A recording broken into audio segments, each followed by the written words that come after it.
What's up, everybody?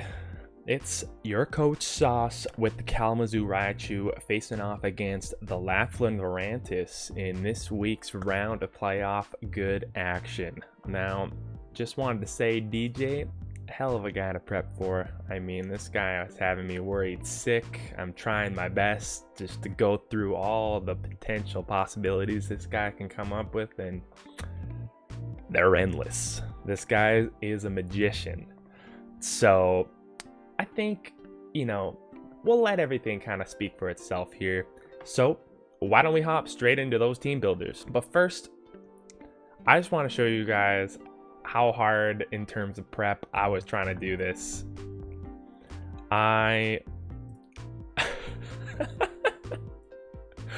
Yeah, I was starting to just make like little spreadsheets here, just trying to get, little smoking-esque color coordination rules and getting the number of appearances going.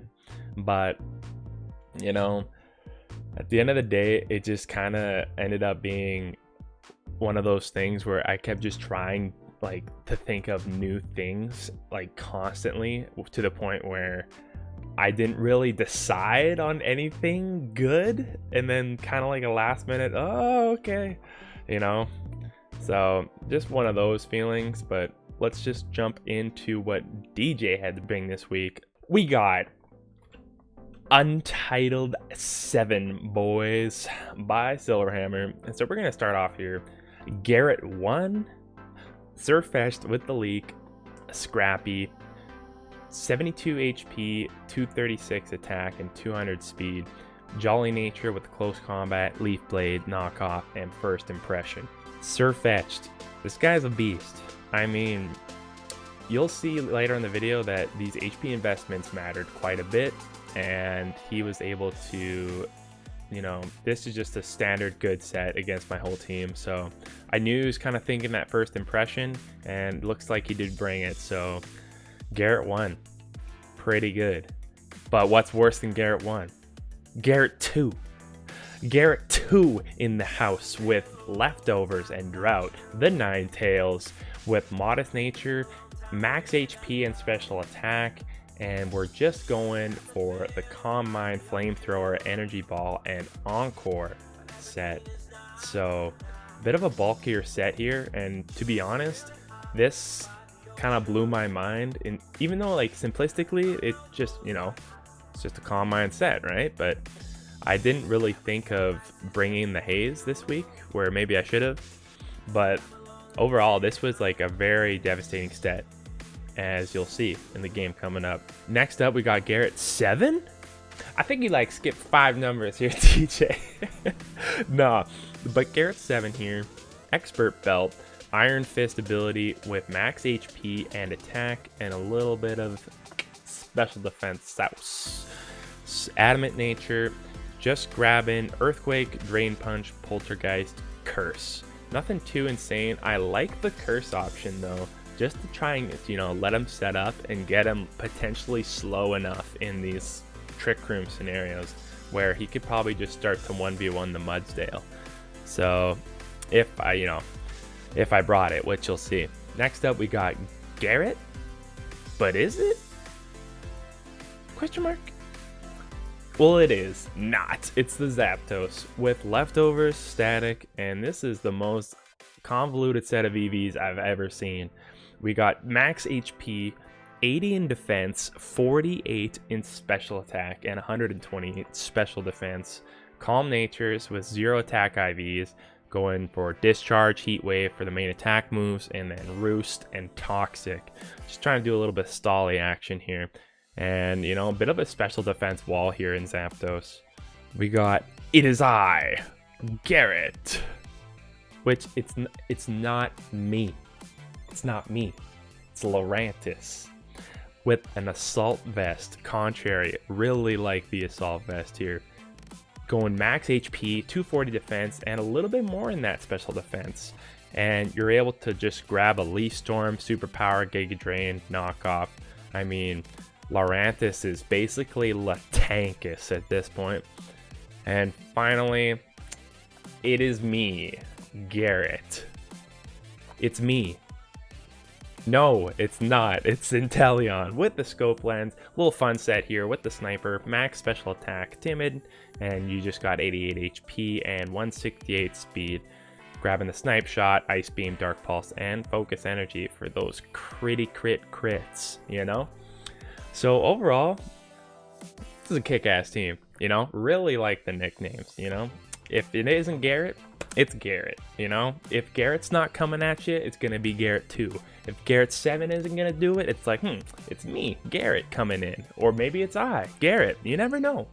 Garrett's coming up from all angles. You gotta prepare for yourself.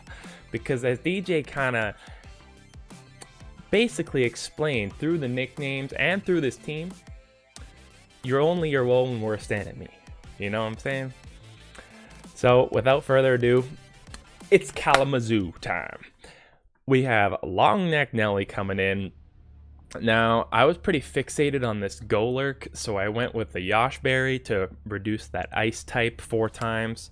And then we just went max HP, max special attack, and just wanted to go for no speed, get the Trick Room, and then just fire off some Giga Drain, Dracos, Flamethrowers, you know, just a good move coverage. Next up, King Hippo, Life Orb, Regenerator, same thing, quiet nature. Just wanted to go straight Flamethrower, Psyshock, Ice Beam, Surf. Just wanted to have an all-out attacker and special wall because, you know, I like special attackers. What can I say, I guess?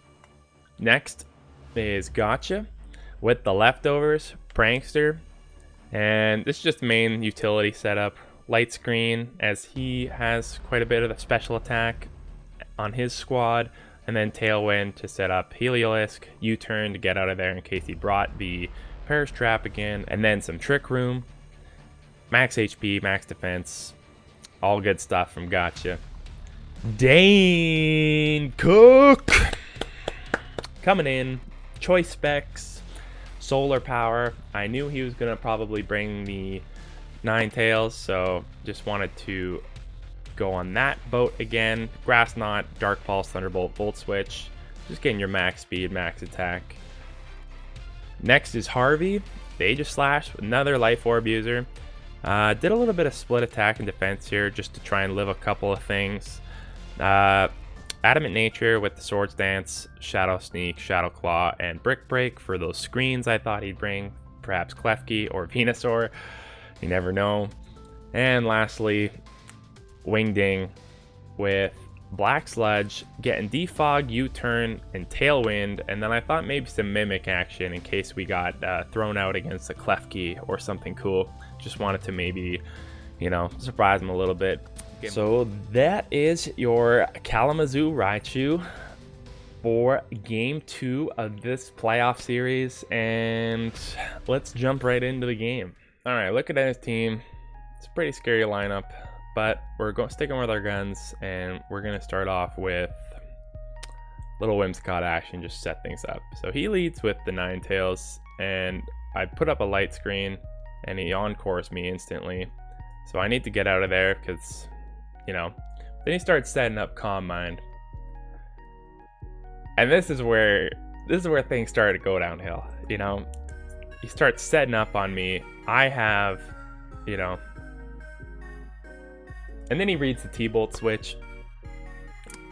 And Garrett 7, I can't stay out against this thing. The sun's up. If I'm trying to go for a surf, you know, it's not going to do too much. So I figured since I'm specs, I can't swap into Grass Knot, so I need to switch. So I go into a Alolan Exeggutor, which, you know, walls the crap out of this thing. He gets a Poltergeist off, which kind of destroys me, but I'm able to then get off a Trick Room. My Giga Drain goes through, and he reads that like a book and switches into Zapdos for the quad resist. But, you know, at this point I don't really want to switch into anything, so I just kind of soak Draco. But he roosts, so now he's just turning out Trick Room turns, so I go into Harvey. Reads that switch, gets the Heat Wave off, and I don't want to stay in against that, so I get out to King Hippo, and we go from here. So he gets off a Toxic against him, and I get an Ice Beam, which is not too bad. But due to the speed factor here, he's able to just reclaim territory with a Roost. So we go into Wingding, and we get ourselves up a Tailwind, and he discharges and absolutely destroys Wingding. So that's that. So that's 6-5. Aegislash coming in with the Tailwind, and we get up a Swords Dance. He swaps, and we go for a Shadow Claw, and he lives on 20%, and he gets a knockoff, and boy, is Harvey hurting. So that's 6-4 for the Lurantis. Swaps out, doesn't want to take a Dane Cook to the face. I know that's what he's doing, so he swaps out again. I go for Dark Pulse, predicting the Golurk, and he swaps into Surfetched. I can't do too much here. Gets a first impression onto Long Neck Nelly, and we're going from there. So Ninetales comes back out again against Gotcha. We get up this Trick Room. He starts setting up again. I U-turn out of there and go straight into Slowking. So from here, we're just hoping we can do a little bit of damage. We got some Psyshock action, and then Energy Ball completely wrecks. You know, he's got some good bulk special defensively, but just wasn't enough. So Ninetales just shreds through. I'm down. It's 6-2, not looking so hot. And, you know, to be honest, we just got to go back to our roots here. Get up a Reflect. You know, Flamethrower just destroys us. And, you know, in comes Heliolisk. So, Flamethrower to the face. We got 14% health left, and you know, if we're gonna make the ultimate run, we can't, because there's still a Golurk alive, and so we can't just click T-Bolt to victory. So we do it anyways. We say we're not going down without a fight, and first impression comes out, and there we go. So yeah, that's just how she wrote it, you know. Just one of those games. But whew, yeah, 5-0. It's probably one of the worst losses I've had in the league so far. But you know what? Overall, that was like a really good game by DJ. You know, nemesis, rival, whatever you want to call it, the guy, he brings it every week, and whether it's a meme or the dream team, the guy knows how to play Pokemon, and he's got some skill. So you got to give him that. And, you know, I wouldn't really have anyone else beat me. You know, DJ's kind of had my number for a bit. You know, I've gone, you know, you've seen in the regular season I was able to squeak out a win here and there, but, you know, still trying to climb, still trying to get to that next spot. So coming up next, we have a pretty sweet set of games happening here with constellation bracket between Ruben and Dylan, which is going to be pretty sweet to watch. And then you got the main finals of DJ versus Josh, two very great coaches, and there's no reason why they were able to get to the finals. It's going to be an intense game. Hoping to maybe cast that, do some pre-game analysis on the lineups, and do some pre-game predictions, and do some casting along with Noah. And that should be pretty good. We're going to be doing an award show coming up soon, which is pretty sweet too. Can't wait for that. And honestly, looking back on the season, it was not bad. It was like really fun, really good season. And, you know, we ended off with a 5-2 record in the regular season, bouncing back first round to do a 6-0 against Sean, which felt great, and then we get 5-0 semis. So tied for that fourth place overall in the season in a single elimination bracket. You know, just how it goes. And you know, to be honest, I'm pretty relieved, as I was kind of worrying myself out over the amount of prep and stuff I was trying to do. And you know, hats off to DJ though. The guy's super good. So yeah, at this point I'm just rambling, but just wanted to say, you know, shout out to Ark for the great season, and hope to catch you all on the flip side. So see you at the finals. Peace.